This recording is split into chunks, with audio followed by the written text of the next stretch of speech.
भला हुआ मेरी माला टूट गई, मैं राम भजन से छूटी। भला हुआ मेरी माला टूट गई, मैं राम भजन से छूटी। मेरे सिर से टली बला, भला हुआ मेरी माला टूट गई, मैं राम भजन से छूटी। मैं राम भजन से छूटी। नमस्कार मेरे प्यारे भाइयों, मेरे परमात्मा के प्यारे जीव हंसों। मालिक से यही अरदास करूंगा हमेशा कि आप सब मेरे भाइयों का विवेक इतना बढ़े, इतना बढ़े, इतना बढ़े कि ऐसी कोई चीज ना रहे जो मेरे प्यारे भाइयों को समझ ना आए, या ऐसा कोई संदेह या संशय मन में ना रह जाए जिसके चलते वो भ्रमित हो जाएं। मैं कभी नहीं चाहूंगा कि आप में से कोई एक भी ऐसा जीवहंस कभी भी भ्रमित हो, या ऐसी कोई भी चीज रहे जो आपको समझ में ना आए। लेकिन उसके लिए मेरे भाइयों, आपको भी मेरा साथ देना पड़ेगा। जो चीज मैं समझाना चाहता हूं आपको भी पूरे मन से समझना पड़ेगा, पूरा विवेक लगा के उसको समझना पड़ेगा। अगर फिर भी समझ में नहीं आता है तो आप मुझे फोन कर सकते हैं, लेकिन पूरा जोर लगा दो मेरे भाई एक एक चीज को समझने में। तो दोस्तों, आज जो हम वाणी लेंगे अनमोल वाणी है, वो बीजक की।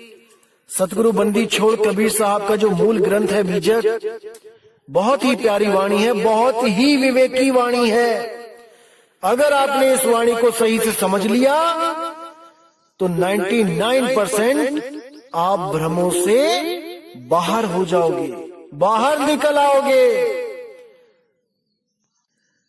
तो क्या कहती है वाणी, आइए जानते हैं। आपन पाओ आप ही बिसरेओ, मतलब कि अपने स्वरूप को खुद ही भूल गया। ये बीजक की वाणी है। शब्द 76 बहुत सुंदर शब्द है। आज इस पे पूरा विचार करेंगे। जैसे स्वान कांच मंदिर में भरमत भूख मर्यो, ज्यों के हर बपु निरख कूप जल प्रतिमा देख पर्यो।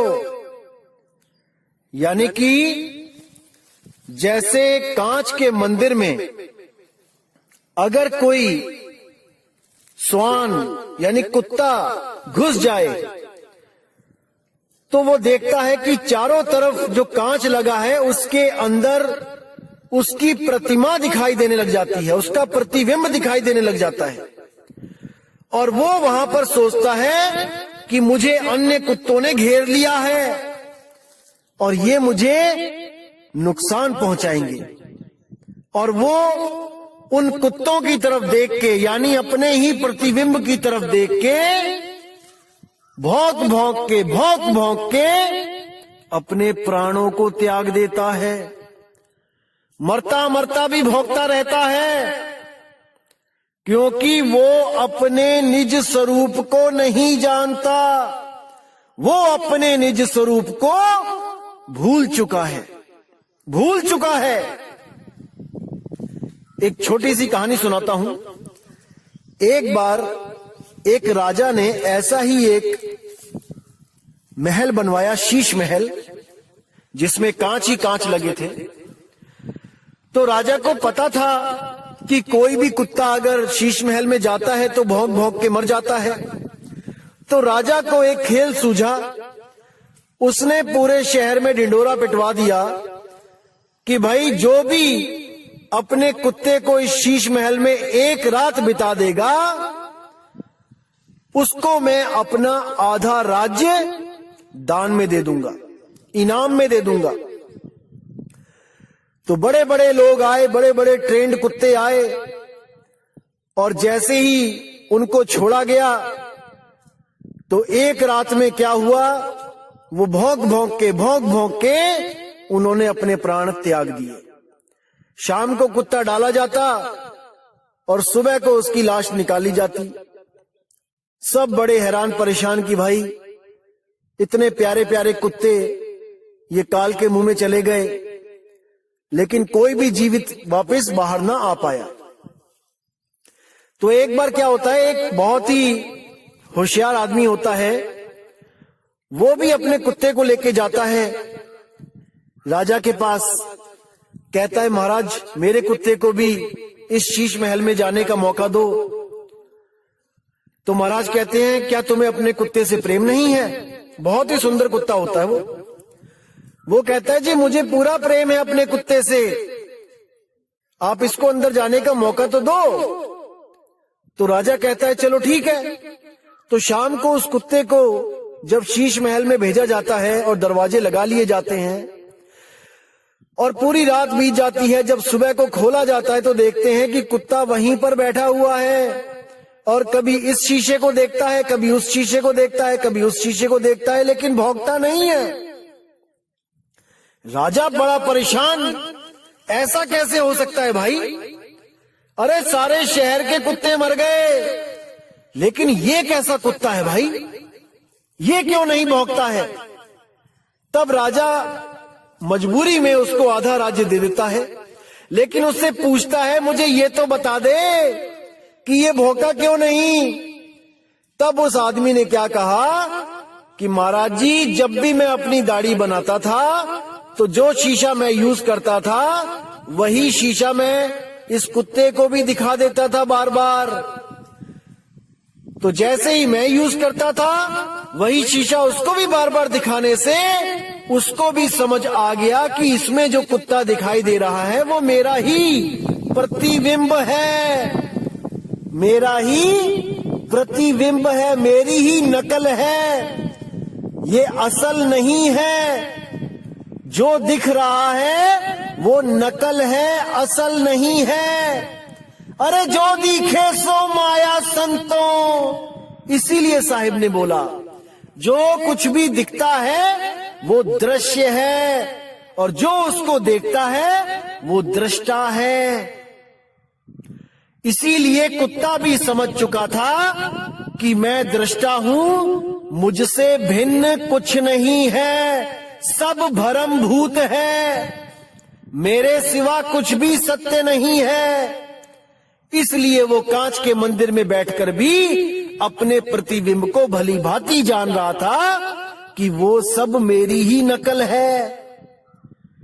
लेकिन कुछ लोग जो इस कुत्ते से भी गए गुजरे हैं विवेक बुद्धि में, वो उस प्रकाश को देखकर, वो किसी आकृति को देखकर, वो किसी महलों को देखकर, वो आम के बगीचों को देखकर, सोने की सड़कों को देखकर उनको असल मान बैठते हैं कि वो सब असल है, असली स्वर्ग है, असली सतलोक है, असली अगम अनामी लोक है।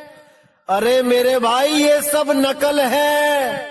जो दिखे सो माया संतों, रंग बदले बहरूपिया। समझ जाओ, समझ जाओ, समझ जाओ, फिर मौका नहीं मिलेगा मेरे भाई, समझ जाओ। तो कहते हैं जैसे सोन कांच मंदिर में भरमत भूख मर्यो, ज्यों के हर बपु निरख कूप जल प्रतिमा देख पर्यो। जैसे एक शेर की कहानी सुनी थी आपने, वो शेर जब कुएं में अपनी ही प्रतिमा को देखता है और सोचता है कि कोई और शेर आ गया है जो मुझे चैलेंज कर रहा है लड़ने के लिए, तो वो उस कुएं में छलांग मार देता है और अपने प्राणों को खो देता है। केवल इसीलिए क्योंकि वो नहीं समझ पाता कि जो दिखे सो माया। अरे जो प्रतिबिंब दिख रहा है वो मेरा ही छाया है, मेरा ही नकल प्रतिबिंब है, असल तो मैं कुएं से बाहर हूं। नहीं समझ पाता। अब कहते हैं वैसे ही गजफटक शिला में दशनन आन अर्यो, मरकट मूठ स्वाद नहीं बिहुरे, घर घर रटत फिर्यो। जैसे जंगल में एक शिला होती है तो हाथी अपने स्वरूप को ना पहचानने के कारण उस शिला को हाथी समझ जाता है और सोचता है कि कोई और हाथी मुझे चैलेंज कर रहा है झगड़ा करने के लिए, और उस शिला पर वो धक्का दे दे के अपने सिर से लड़ लड़ के उस शिला से अपने प्राण त्याग देता है, वहां पे अड़ जाता है। दशनन आने अड़ियो, मरकट मूठ स्वाद नहीं बूहरे, घर घर रटत फिर्यो। जो बंदर पकड़ने वाले जो होते हैं वो क्या करते हैं, कुछ चने लेते हैं, जमीन पे बिखेर देते हैं और वहीं पर एक जमीन में एक सुराही गाड़ देते हैं जिसकी गर्दन बहुत पतली होती है सुराही की, और उसके अंदर भी कुछ चने के दाने फेंक देते हैं। तो बंदर जब ऊपर के चने सब खा लेता है जमीन के और देखता है कि सुराही में क्या है, जब उसको दिखता है कि चने हैं तो वो अपना हाथ डालता है। जब हाथ डालता है तो सीधा डल जाता है, लेकिन जब वो मुट्ठी भर लेता है चने की तब उसका हाथ बाहर नहीं आता, क्योंकि वो मुट्ठी दबोच लेता है, टाइट कर लेता है। चने दबोचता है, मुट्ठी टाइट हो जाती है, वो लॉक लग जाता है, फंस जाता है। अब वो अगर चने छोड़ के हाथ बाहर निकाल ले तो वो आजाद हो सकता है, लेकिन उसको लगता है कि मेरा किसी ने हाथ अंदर पकड़ लिया है, क्योंकि जब मैंने हाथ डाला था तब तो बड़े आराम से डल गया था, अब मैं निकाल रहा हूं तो हाथ निकल नहीं रहा है, मुझे किसी ने पकड़ लिया है। केवल और केवल उस लालच के कारण। अगर वो मुट्ठी खोल दे तो वो बाहर आ सकता है, लेकिन मुट्ठी बंद रखता है क्योंकि चने ना कहीं छूट जाएं। तो एक मुट्ठी चने के कारण वो पूरी उम्र घर घर नाचता है, घर घर नाटक करता रहता है और महादुख पाता है, आजादी को हमेशा के लिए खो देता है। ये केवल और केवल अपने निज स्वरूप को ना जानने के कारण मेरे भाई। तो आगे कहते हैं, कहें कबीर ललनी के सुवना तोहे कवन पकड़ियो। नलनी के सुवना का मतलब क्या है? आपने देखा होगा कि तोता पकड़ने वाला जो शिकारी होता है वो क्या करता है, तोते को पकड़ने के लिए एक खोखली पाइप लेके आता है, जो अंदर से खोखली होती है, उसको एक धागे में बांध देता है। जैसे कपड़ा सुखाने के लिए जो एक तार बंधी होती है, मान के चलो कि उसी में एक पाइप जो खोखली है वो चढ़ा देता है ऊपर, अंदर धागा है, ऊपर पाइप है, और नीचे रख देता है बहुत बड़ा टब पानी से भर के, और उसी पाइप पे बांध देता है मिर्ची। अब तोता जब दूर से देखता है कि मिर्ची बंधी है तो उसको नहीं पता होता है कि ये पाइप है कि ये एक डाल है या एक तार है जिस पे मैं जाके बैठूं। उसको यही लगता है कि एक बैठने के लिए जगह बनी हुई है जिस पे मैंने जाके बैठ जाना है। तो जैसे ही वो वहां पे जाता है, जैसे ही वो पाइप पे बैठता है, वो पाइप क्या होती है, वो घूम जाती है। अब तोता जहां सीधा बैठता है वो उल्टा हो जाता है, और जैसे ही उल्टा होता है एकदम उसकी नजर नीचे पड़े, पानी पे पड़ती है और वो डर जाता है। डर के मारे उसके जो पैर होते हैं अपने आप टाइट हो जाते हैं, कस के पकड़ लेता है। कस के पकड़ने के कारण वो पूरा उल्टा लटका होता है और वो सोचता है कि मुझे किसी ने बहुत जोर से पकड़ लिया है, और इस ललनी ने इस पाइप ने मुझे कस के पकड़ लिया है और अब ये मुझे छोड़ नहीं रही। इसी भ्रम में वो लटका रह जाता है और शिकारी आके उसको दबोच लेता है। अगर वो ये भ्रम निकाल दे कि इसने मुझे पकड़ा हुआ है और इस ज्ञान में आ जाए कि मैंने पकड़ा है इसको, मैं छोड़ के इसको उड़ सकता हूं। अगर इस ज्ञान को वो ग्रहण कर ले तो वो कभी भी पिंजड़े में कैद ना हो पाए। लेकिन अज्ञानतावश वो यही समझता रहता है कि इस नलनी ने, इस पाइप ने मुझे पकड़ लिया है और मैं अब उड़ नहीं पाऊंगा। बस इसी भ्रम में वो शिकारी के हाथ लग जाता है। इसीलिए साहिब बोल रहे हैं, कहें कबीर ललनी के सुवना तो हे कवन पकड़े हो। अरे तुझे किसने पकड़ा है रे, तूने पकड़ा है इसको। इसीलिए बोल रहे हैं, हे जीवात्मा तुझे कोई नहीं पकड़ सकता, काल तुझे नहीं पकड़ सकता, माया तुझे नहीं पकड़ सकती, 3 गुण तुझे नहीं पकड़ सकते, 5 तत्व, 25 प्रकृति, 10 इंद्रियां तुझे नहीं पकड़ सकते। तू आजाद है, लेकिन तूने इसे पकड़ रखा है, इसलिए तू गुलाम है, इसीलिए तू गुलाम है। अगर तुझे कोई ऐसा गुरु मिल जाए जो तुझे तेरा निज स्वरूप लखा दे और इस जड़वत प्रकृति से तुझे अलग कर दे, तो तुझे कोई नहीं पकड़ सकता। अरे नल्ली के सोना तो हे कवन पकड़े हो, तुझे कौन पकड़ सकता है, अर्थात कोई नहीं।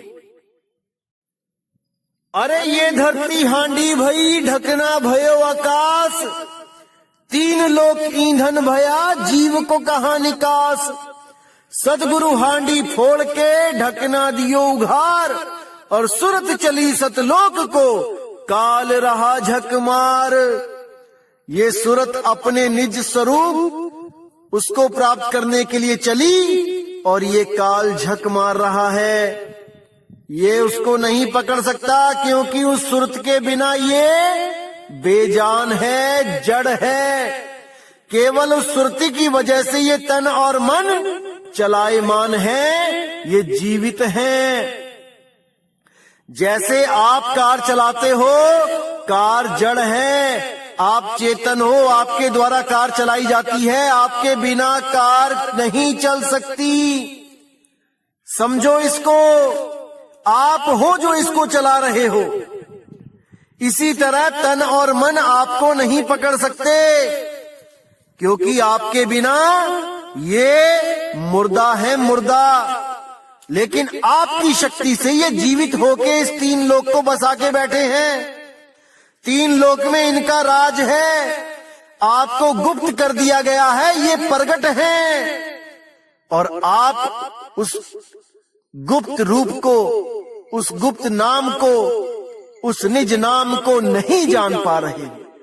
इसीलिए बंदी छोड़ को यहाँ पर आप जैसी देह बना के आना पड़ता है, देह धारण करके आना पड़ता है। वो देहधारी नहीं है कि उसकी कोई अपनी देह है, वो देह धारण करके आता है।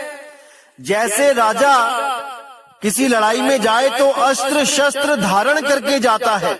इसका मतलब ये नहीं कि वो घर में बैठा हो भी अस्त्र शस्त्र धारण करके बैठा होता है, या उसके शरीर ही अस्त्र शस्त्र से लदे होते हैं। नहीं भाई, जब समय आता है तब वो अस्त्र शस्त्र धारण करता है और युद्ध को जाता है। इसी तरह जब कबीर साहब ज्ञान देने आते हैं तब शरीर को धारण करते हैं, और जब निज स्वरूप में जाते हैं तो धारण शरीर को हटा देते हैं, गुप्त कर देते हैं। वो देहधारी नहीं है हमारी तरह, लेकिन हमारे लिए वो देह धारण करके आते हैं। असल में वो विदेही है, विदेही। समझ जाओ इस बात को मेरे भाई, समझ जाओ। तो दोस्तों, उम्मीद करूंगा कि आज के सत्संग से आपको निज स्वरूप के बारे में काफी हद तक समझ आ गया होगा। और कुछ लोग आपको भ्रमित करने की कोशिश कर रहे हैं कि देखो, जैसे कांच के मंदिर में कुत्ता भौंक भौंक के मर जाता है अपने निज स्वरूप को देखता हुआ, ऐसे ही आप भी मर जाओगे, भ्रमित हो जाओगे। दोस्तों, वो निज स्वरूप दिखता नहीं है, जो दिख रहा है वो निज स्वरूप नहीं है, वो प्रतिबिंब है।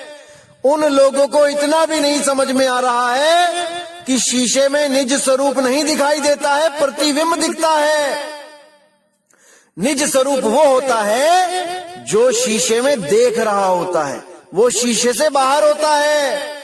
और जिसको निज स्वरूप का ज्ञान होता है वो किसी भी चीज को देख के भ्रमित नहीं होता है। भाई अभी आप और ज्ञान अर्जित करो, तब इस ज्ञान के मैदान में आना मेरे भाई। तो आप लोगों ने इन लोगों की बातों पे बिना विवेक किए भरोसा नहीं करना है मेरे भाई। इन लोगों को बोलने दो क्या बोलते हैं, आप केवल विवेक करते रहो कि ये क्या कह रहे हैं, क्या समझाना चाहते हैं, कहीं ये खुद भ्रमित तो नहीं है जिनकी बातों में आके आप और भ्रमित हो जाओ। बिल्कुल पूरा विवेक लगा देना है आपने। किसी भी सत्संग को सुनने में जो मेरे खिलाफ बोलते हैं उसको 10 बार सुनो, समझो कि कहां पर वो गलती कर रहा है। अगर आपने उसकी गलती को पकड़ लिया तो मैं समझ लूंगा कि आप में विवेक शक्ति जाग चुकी है मेरे भाई, जाग चुकी है। अब आप इस लायक हो चुके हो कि आप उस अनमोल ज्ञान को ग्रहण कर सको। तो दोस्तों आज का सत्संग इसी के साथ मैं समाप्त करता हूं। और आने वाली 1 तारीख को इस 12वें पंथ के काल दूतों का जो जाल है वो बिल्कुल काट दिया जाएगा। ऐसा कोई भ्रम नहीं बचेगा जो ये किसी को भ्रमित कर सकें। उस भ्रम का नाम लेके हर चीज बिल्कुल क्लियर कर दी जाएगी और इनके पंथ का जो अज्ञान है वो 1 अप्रैल फूल वाले दिन खत्म कर दिया जाएगा, ताकि ये आने वाले किसी भी भगत को फूल ना बना सके, मूर्ख ना बना सके। ये 1 अप्रैल फूल आखिरी मूर्ख दिवस होगा भक्त समाज के लिए जो सच में परमात्मा को खोज रहे हैं। इस 1 अप्रैल फूल के बाद कोई भी अधूरा गुरु किसी भी भगत का 1 अप्रैल फूल नहीं बना पाएगा भाई, नहीं बना पाएगा। लेकिन आपने पूरा विवेक लगा देना है दोस्तों सत्संग को समझने के लिए। दास पूरी मदद करेगा आपकी कि आप इस सब भ्रम से बाहर आ सको। तो दोस्तों मुझे विदा दीजिए। जय गुरु बंदी छोड़ वैराग साहेब, जय गुरु बंदी छोड़ साधु शरण साहेब, जय गुरु बंदी छोड़ मदन साहेब, जय जय सतगुरु बंदी छोड़ सतगुरु कबीर साहेब की सदा ही जय हो, सदा ही जय हो मेरे मालिक की साहिब बंदगी सतनाम।